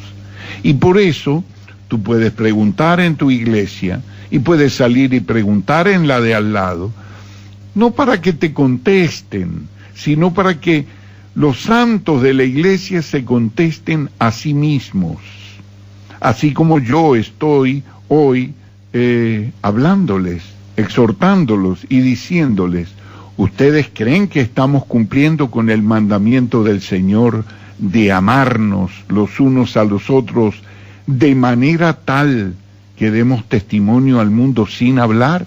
¿O nos llenamos la boca con las palabras del Evangelio y que somos cristianos y somos evangélicos y resulta que lo que hacemos habla tan alto que nos deja oír lo que decimos? Entonces, estas cuestiones, pues, tenemos que meditarlas, no estamos dando el fruto. Y yo digo lo siguiente, que en la iglesia primitiva, la casa no era el templo. Esto podemos, no solamente me atrevo a decirlo, sino a demostrarlo. La casa, la iglesia en casa no era ningún templo, era una casa donde acogían a la iglesia del Señor, donde participaban de la cena dominical como una fiesta de amor, donde era algo totalmente improvisado, no dirigido, precisamente no había nadie que dirigiera, solamente dirigía el Espíritu Santo y la palabra de Dios. ¿Que había ancianos allí? Claro que sí. ¿Que había ancianos para sobrever que todas las cosas se hicieran decentemente y con orden? Sí, pero no para enseñorearse. Fíjate tú, yo les recomiendo ampliamente que ustedes lean en la Biblia textual que le estamos ofreciendo gratuitamente. Tú me dices que tú tienes 4 Reina Valeras, me parece excelente, Luis, que tenga, pero por favor adquiere una Biblia textual gratuita y lean por favor la nota 160 y 161 que habla acerca de los que cuidan de los demás. Esa es la verdadera traducción de hoy día para la palabra obispos, el cuidar de los demás. Tú sabías, por ejemplo, Luis, que en la palabra de Dios no está escrito sujetaos a vuestros pastores, que está escrito dejaos persuadir por quienes os dirigen. No es lo mismo eso. Allí inventaron la palabra pastores e inventaron la palabra sujetaos. Eso no lo dice el texto griego. Entonces dice, si alguno anhela cuidar de los demás, buena obra desea. Entonces, ¿qué es lo que yo digo? Yo digo que se reúnan, se pueden reunir, pero no hacer del templo una iglesia, sino, y también los pastores, de poner su deseo de enseñorearse, bien sea por motivos económicos o por motivos de personalidad, de ser aceptados, de ser aplaudidos. El pastor más bien debe oler a oveja. Esto es lo que debe estar juntito con las ovejas, no debe estar separado de las ovejas. Entonces no es un ser distante, diferente, que se vista diferente, que ore diferente, que tenga una familia diferente, que tenga un estatus social diferente. Eso no es así. No es así, no es en la Biblia. El Señor Jesús le dijo a sus discípulos, oísteis y veis que las naciones se enseñorean de sus gobernados. Pero entre vosotros no será así, sino que el que quiera ser el mayor, sea el menor. Y entonces tenemos que lavarnos los pies unos a otros, esto es decir, perdonarnos nuestros pecados unos a otros, mirar al hermano como superior, pero con ejemplos en nuestra vida y no tratar. Fíjate las palabras del apóstol Pablo cuando se despide de los ancianos de Éfeso. ¿Cuándo Pablo le había escrito una sola epístola a los pastores? Ninguna, nunca. Siempre se las dirigía a los santos. En los Filipenses dice, a los santos que están en Filipos con los obispos y diáconos. Después vienen los obispos y diáconos de último, claro que sí. Pero ¿por qué tienen que ser los primeros? Si es que en la iglesia del Señor, por ejemplo, te voy a dar una noticia, esa parte que dice, a nadie llaméis maestros, está mal traducida, porque lo que dice es, porque no puede ser, porque Dios dio pastores y maestros, entonces no puede decir a nadie llaméis maestros. Maestro es didáscolo, entonces, ¿qué dice allá? Dice, a nadie llaméis líder, porque uno es vuestro líder, el Cristo. A nadie llaméis padre. Fíjate cómo se llamaban aquellos, los primeros de la iglesia. Les gustaba que lo llamaran padre, y otros lo llaman allá padres de la nación tal, y los padres tal, y el Santo Padre allá por Roma, todos les gusta que lo llamen padre, y que se los reverencien. Ahí acaba de hacer un comentario John, que le llamen ungidos y todo eso. ¿Ungido de qué, hermano querido? Ungido es porque es hijo de Dios, lo mismo que tu hermano que está al lado, no ungido especial. Eso no existe en la Biblia. Entonces yo me estoy refiriendo exclusivamente al texto bíblico y no creo equivocarme en esto. No hay estructura. En la iglesia cristiana no hay estructura y mucho menos hay liturgia. La liturgia es una invención de los católicos romanos y después de los evangélicos, de los protestantes y la rama de los protestantes que son los evangélicos. Eso es todo. Pero es que esa es la verdad. Y yo he estado pues en eso inmerso durante 30 y pico de años, pero no pienso estar más. ¿Por qué? Porque tengo que hacerle caso a la palabra de Dios. Y entonces también exhorto y enseño a que estén firmes en la libertad. Fíjate lo que nos dice Gálatas capítulo 5. Gálatas capítulo 5 lo leo en la Biblia textual porque me gusta mucho la traducción esa. Fíjate tú. Dice, para la libertad nos libertó el Mesías. Fíjate, ¿para qué nos libertó el Mesías? Pues para la libertad. ¿Y que podía haber otra clase de liberación? No, hay una sola, para la libertad. Pero, dice, estad pues firmes y no estéis otra vez sujetos al yugo de esclavitud. Claro, porque Jesús te liberta para la libertad y viene otro y inmediatamente al día siguiente te esclaviza y te pone yugo y te pone mandamiento y te dice que el brazo amoroso del Jesús que te salvó antes del bautismo se ha convertido en el dedo amenazador y el puño terrible y vengador de Yahvé. Y entonces tú dices, pero ¿en qué lío me he metido aquí? ¿Soy salvo por gracia o soy salvo por obra? ¿O mitad y mitad? Entonces, estas son cosas que deforman el Evangelio, que minan la doctrina y que le meten levadura a las 3 medidas de harina de la mujer, de manera que la fe cristiana se termina convirtiendo en una religión terrible. En una religión terrible, en un yugo tremendo, exigencia de diezmo, exigencia de ofrenda, exigencias pero si eso no está en la Biblia. Pero es que no sabemos que en la Biblia el diezmo no está. No está. Es lo mismo que circuncidarse o que guardar el sábado. Estas cosas pues son obvias. Yo no sé por qué hay tantas personas que conociendo estas verdades, siguen aceptándolo. Entonces te doy respetuosamente, si alguna palabra pues ha salido de mi boca que haya sido ofensiva, te pido disculpas, perdón, y tienes oportunidad para las repreguntas. Adelante, Luis García.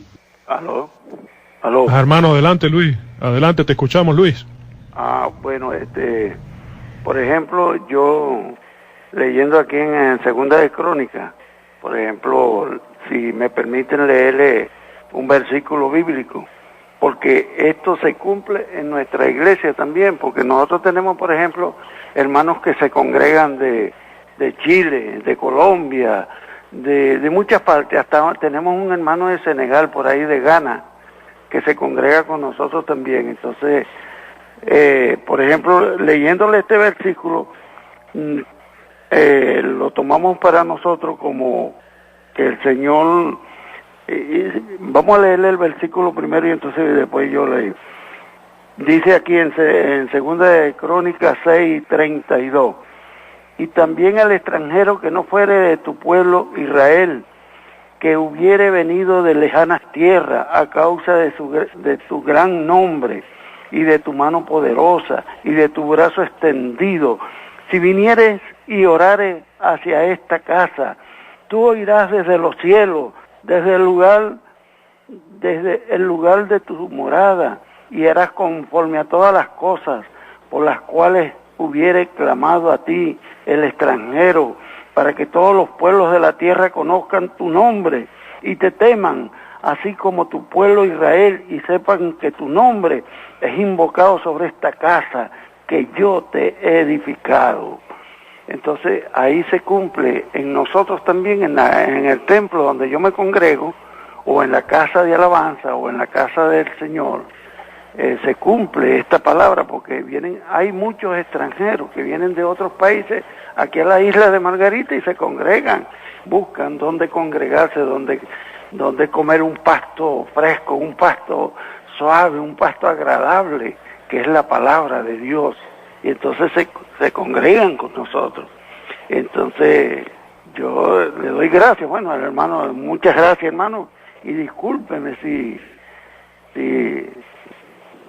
dije algo que no, pero es que no me cayó bien, y yo dije, concho, voy a hacer una llamada para aclarar esto, porque concho, por ejemplo, si no nos congregamos, ese amor de Dios que es tan grande y se mueve en los pueblos, en el pueblo de Dios, en el pueblo que ha confesado a Cristo, porque es verdad.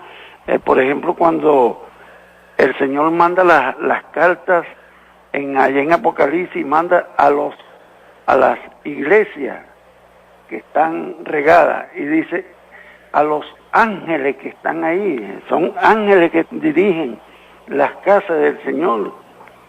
Como dijo el hermano, son ungidos, porque un pastor es ungido cuando va a empezar a predicar la palabra, o va a empezar su ministerio de pastor, o como un evangelista, un misionero.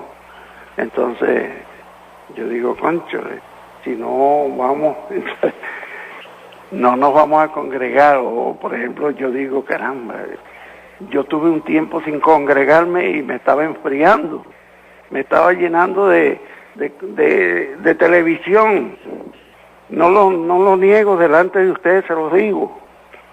Me estaba llenando de televisión porque no me congregaba. Pero hoy un día, gracias al Señor, me congrego y participo en todas las cosas del Señor.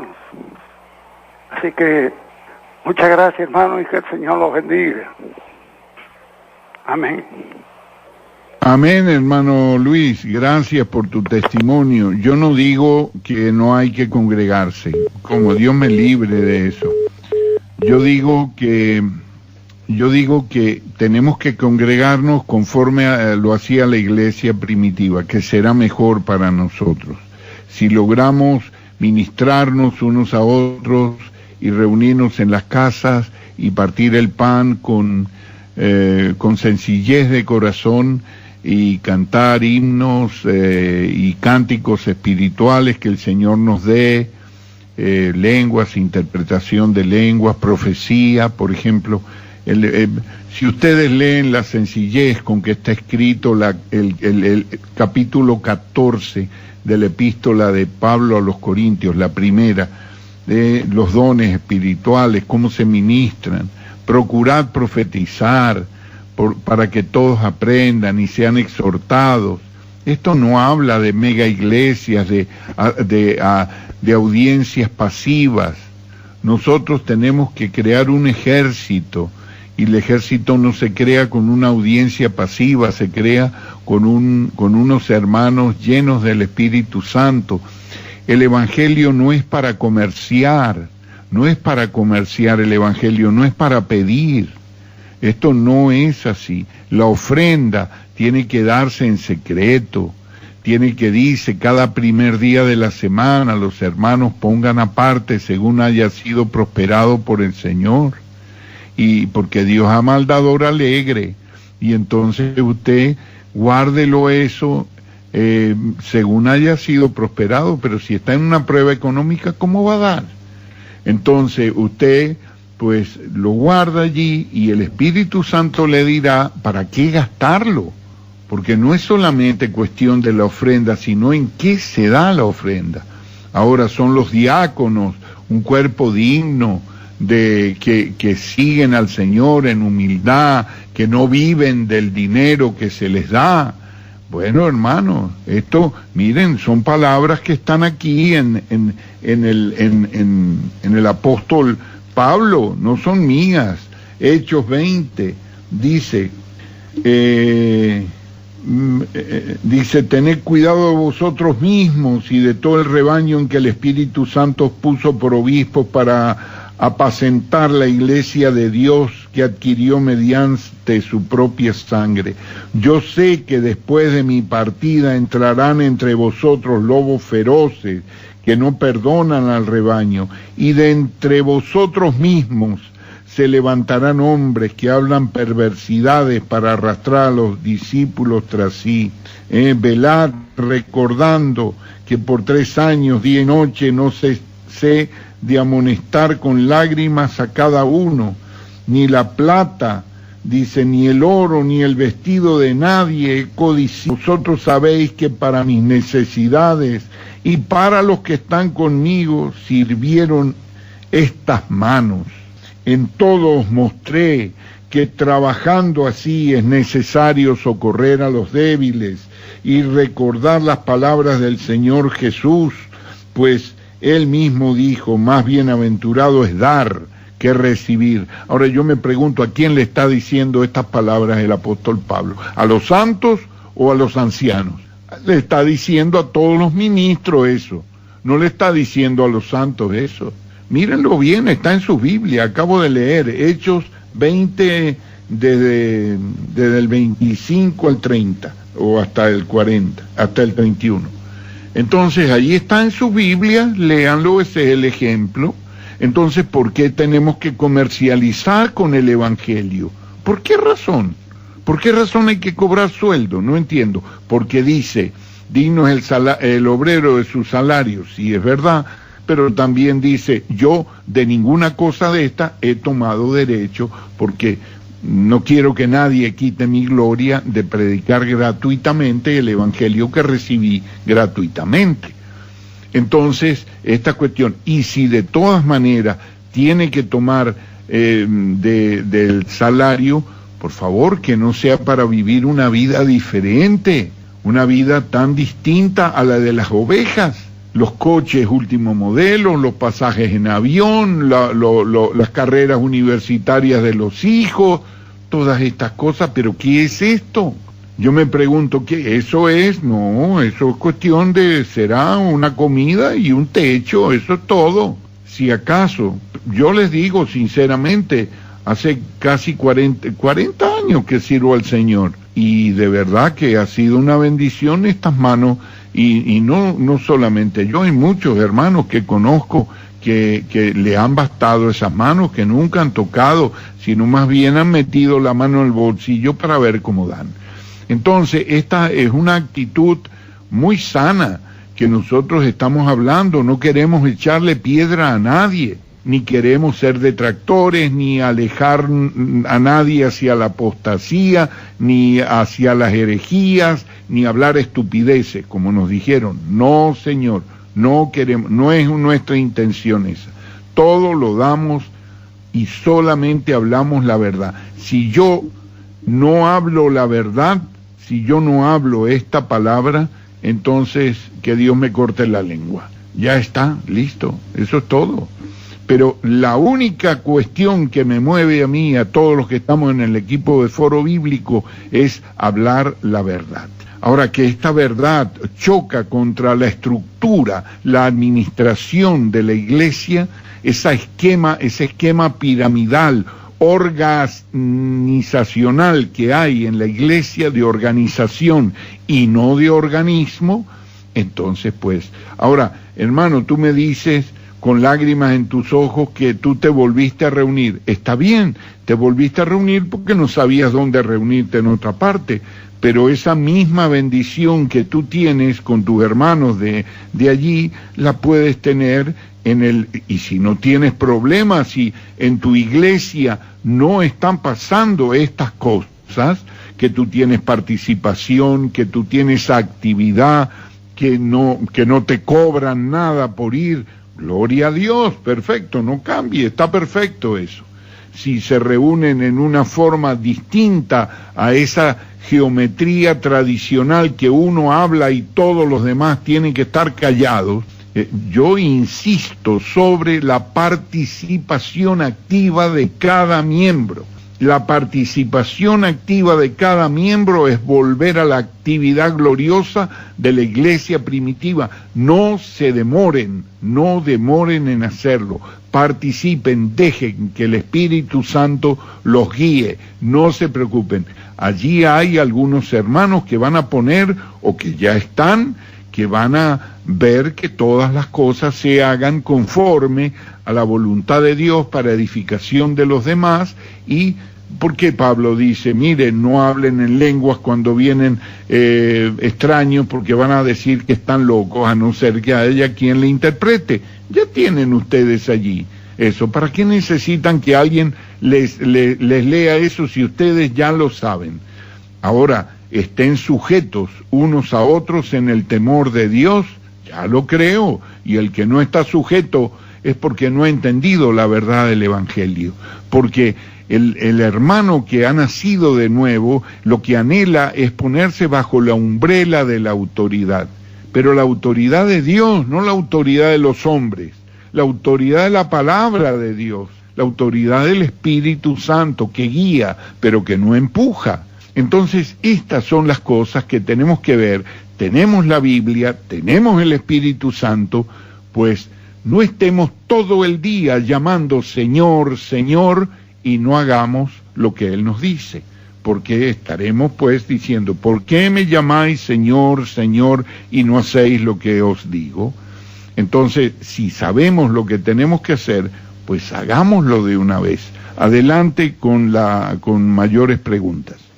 Bueno, muchísimas gracias, hermano Carlos, y a todos quienes nos han acompañado en esta hermosa 11ª emisión del Foro Bíblico. Ya llegamos al final, y antes de darle el pase a Jorge para la despedida, quería leerles Hebreos 3:15, que dice: en tanto se dice hoy, cuando escuchéis su voz, no endurezcáis vuestros corazones como en la rebelión. Y esta reflexión se la quiero dejar a todos quienes nos escuchen, para que la consideren, cuando escuchen estas cosas que hablamos acá, estas verdades que decimos aquí. No endurezcan sus corazones, sino sean sensibles a lo que estamos diciendo. Y le doy el pase a mi hermano Jorge Tedaldi en la isla de Margarita, Venezuela, desde Buenas Nuevas, para la despedida final. Gracias, José Gregorio, y mi invitación pues es a, como dice en la palabra de Dios en la epístola de Judas, y siempre lo he dicho casi en todos los foros, a contender ardientemente por la fe una vez dada a los santos. Esa fe una vez dada a los santos fue registrada en la palabra de Dios, y hoy en día esa palabra de Dios está siendo restaurada gracias a que Dios así lo ha permitido, y entonces debemos nosotros contender ardientemente por esa fe una vez dada a los santos, no por las tradiciones religiosas, no por el costumbrismo que nos ha traído pues el paso de los años, ¿verdad? Y todas las costumbres que se nos han pegado de otras religiones y otros paganismos, sino que contendamos, eso sí, por lo que está en la palabra de Dios. No nos salgamos a derecha ni a izquierda de la palabra de Dios. Que la tradición, que el tiempo, no. Si está en la Biblia, amén. Si no está en la Biblia, ¿para qué hacerlo? ¿Para qué seguirlo? Por lo menos no en el sentido dogmático y que creer que eso es una doctrina. Si no está en la palabra de Dios, no nos pongamos a inventar. Entonces, el modelo bíblico de la congregación, como estaba explicando Carlos, no es precisamente el de una mega iglesia con 5,000 miembros y un pastor. Ese no es el modelo bíblico. Ahora, que si tú tienes una congregación que empezó con 2 miembros, 3 miembros y empezó a crecer y a multiplicarse, bueno, ¿cómo haces para adaptar tú un grupo que llegó a ser de 400, 500 mil personas al modelo bíblico? Bueno, no sé, tendrás que hacer encuentros para que en algún momento se reúnan los 1000, pero la congregación en sí eran grupos pequeños, no eran grupos de 2,000, 3,000, 5,000 personas liderizadas por una sola. Porque si no, no da tiempo de que todos se conozcan, no da tiempo de que todos oren los unos por los otros, no da tiempo de que el pastor conozca los problemas de cada uno y de que tenga cuidado de cada uno. No puede ser. El obispo que dice que tiene cuidado de vosotros, ¿cómo hace para cuidar de 3,000 personas? No puede. Lo único que está es ocupado de su agenda súper complicada. Y tiene que, a veces, alguna ovejita, como se les llama, esperar 3 y 4 semanas para poder ser atendido por el pastor. Bueno, volvamos al modelo bíblico de la Iglesia de Dios. Y le damos en esta noche gracias a nuestro Señor, en el nombre de Jesús, por esta bonita y hermosa jornada en esta 11ª edición o sesión de Foro Bíblico. Quedaron unas cuantas preguntas por responder. Pudiéramos contestarlas después de cerrar el foro. Se queda abierta la sala del FIUS y pudieran responderse allí algunas preguntas, o si no, en los foros posteriores se van haciendo esas preguntas que quedan pendientes, o quizás otros oyentes la hacen y entonces nos resultan contestadas. Le damos gracias a Dios Padre en el nombre de Jesús por esta hermosa jornada. Les invito luego del cierre del foro bíblico a que activen sus cámaras para vernos nuevamente las caras como siempre lo hacemos, mientras escuchamos una bonita canción margariteña que habla de la Biblia. Que Dios les bendiga y que todos pasen una feliz noche. Y así concluye esta sesión del Foro Bíblico. La cita es para el próximo sábado a la misma hora, cuando estaremos nuevamente en Foro Bíblico. Para conocer las respuestas a tus preguntas que por falta de tiempo no fueron respondidas, visita nuestra página web www.labiblia.org. Foro Bíblico es dirigido y organizado por la Sociedad Bíblica Iberoamericana.